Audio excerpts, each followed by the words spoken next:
ಕಂದಾಯ ಸಚಿವರಾದಂತಹ ಕೃಷ್ಣ ಬೈರೇಗೌಡರವರ ಸ್ವಕ್ಷೇತ್ರದಲ್ಲಿ ಭಾರೀ ಭೂ ಹಗರಣ.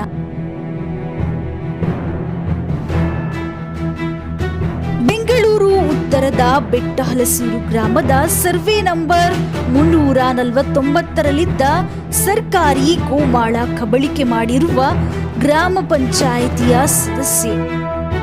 ಈ ವಿರುದ್ಧ ಸಾರ್ವಜನಿಕರು ಎಷ್ಟೇ ಬಾರಿ ದೂರು ನೀಡಿದ್ರೂ ಕಂದಾಯ ಇಲಾಖೆಯ ಅಧಿಕಾರಿಗಳು ಡೋಂಟ್ ಕೇರ್ ಅಂತಾರೆ.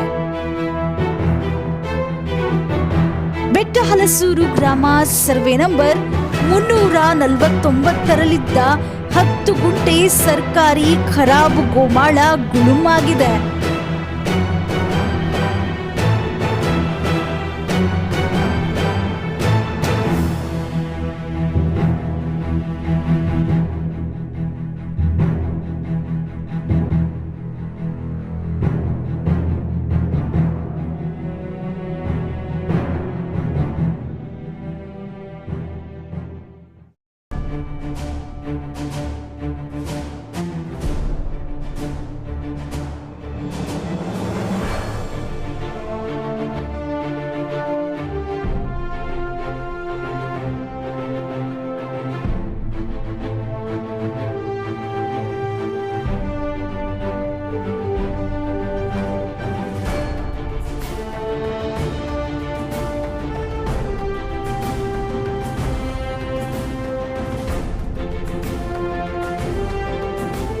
ಸರ್ಕಾರಿ ಜಾಗವನ್ನ ಗುಳುಂ ಮಾಡಿದ ಆ ಪಂಚಾಯಿತಿ ಸದಸ್ಯ ಯಾರು?